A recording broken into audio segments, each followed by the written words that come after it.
Bonjour, aujourd'hui on va faire l'irrigation musicale en circuit ouvert. Premièrement, on va voir la prescription, pour savoir si c'est bien prescrit. On vérifie la date, tout. Après, on va voir notre PST. S'il n'y a pas des particularités à faire, on va dans la chambre, on se lave les mains, on lave la table et tout. Et on va ouvrir notre beau champ qui est stérile, mais qui peut être propre. On a vérifié les dates justement du champ.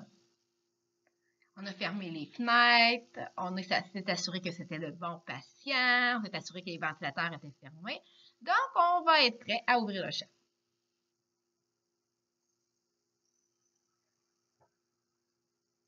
On ouvre le champ sans tout contaminer, bien sûr. On ouvre vers les visiteurs. On veut pas contaminer, jamais vers soi.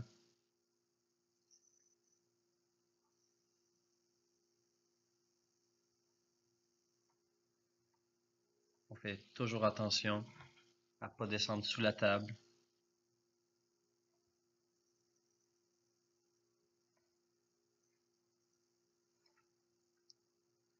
On peut aller déplacer le plateau par en dessous. On pourrait le prendre sur les côtés.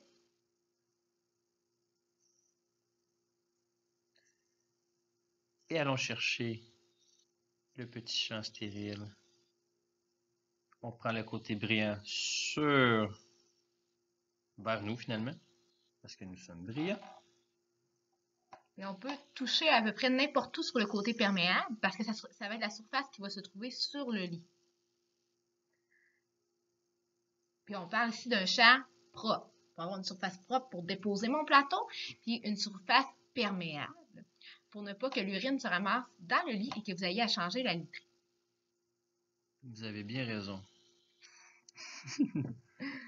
Là, je peux aller chercher l'extérieur de mon plateau parce que le dedans doit être stérile parce qu'il va recueillir l'urine. Donc, si j'ai, mettons, une culture à faire quelque chose, il faut que ça reste stérile.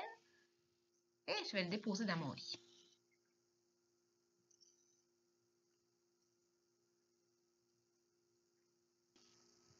Donc, je prends mon contenant. Je vais main nue, pas de gants stériles, parce que l'important, c'est que l'intérieur de mon contenant, où je vais déposer le liquide pour irriguer, soit stérile, et l'embout de ma seringue, c'est ce que je pointais, et l'intérieur de mon contenant.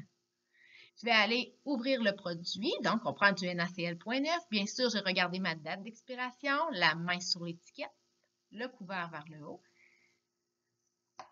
Et je vais verser sans que les deux embouts se touchent le liquide. Je peux remplir mon pot parce que je vais avoir une dose minimale de 30 ml à envoyer, mais je peux aller jusqu'à 200. Donc, je ne sais pas encore comment je vais en avoir besoin et je m'assure que l'embout de ma seringue demeure stérile. Donc, je vais aller chercher la quantité que j'ai besoin. Je la laisse là, donc c'est sûr que l'embout demeure stérile. Fait que je vais être prête à me rendre au niveau du patient et à aller pincer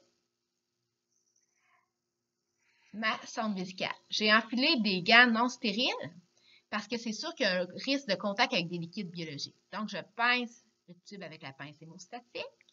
Je vais pouvoir détacher le petit cordon pour pas qu'il y ait de gouttes d'urine qui viennent s'installer là-dessus. Sinon, ça ne sera pas confortable ni élégant pour mon patient. Et avant, quand je désaboute ou je réaboute, pour plus de sécurité, je vais prendre de l'alcool pour nettoyer avant et après. C'est la nouvelle procédure. Moi, ce que je fais, je dépose dans une petite enveloppe stérile l'embout de ma sonde. Je vais la redésinfecter quand même tantôt, mais c'est juste pour être sûr qu'elle ne touche pas à tout l'environnement du patient. Là. Mais je pourrais la déposer simplement et la nettoyer avec de l'alcool, ça ferait quand même. Fait qu'avant d'injecter, je prends l'alcool 70% et je nettoie. Vous avez vu que la sonde était vis-à-vis le plateau, justement, s'il y a de l'urine qui sort. C'est sûr que probablement que l'urine est soit brouillée, nauséabonde ou avec beaucoup de cailloux. J'envoie doucement, je dis au patient que ça peut être froid, qu'il va le sentir. Si jamais je n'ai pas de retour, je désaboute la seringue et je renvoie du liquide ou je demande au patient de se tourner. Fait en se tournant dans le lit, ce qui va arriver, c'est qu'il va y avoir une pression qui va se faire au niveau de la vessie. Des fois, ça l'aide à vidanger ce qu'il y a à l'intérieur. Puis je regarde le retour que je vais avoir pour pouvoir le décrire dans ma note au dossier. Est-ce que c'est des caillots? Est-ce que c'est des dépôts branchâtres? Est-ce que ça a une odeur particulière? Fait que tout ça, c'est des informations importantes à recueillir. Et sur le bilan, je vais marquer ce que j'ai envoyé et le retour que j'ai eu pour faire la différence entre l'urine qui a été produite par le patient et la solution que j'ai, moi, envoyée dans le patient. Dedans, c'est peut-être pas beau. À l'intérieur du patient. Donc, je redésinfecte avant de réabouter. Et je n'oublie pas d'enlever la pince hémostatique après ça, sinon mon patient risque d'être inconfortable, d'avoir un globe vésical et d'avoir envie d'uriner. Une fois que c'est fait, on va dans le PSTI, on va mettre nos initiales, l'heure, et on met une étoile parce qu'on a une note à faire. Et la note, justement, comme on l'a appris en communication. Merci. Bonne revision.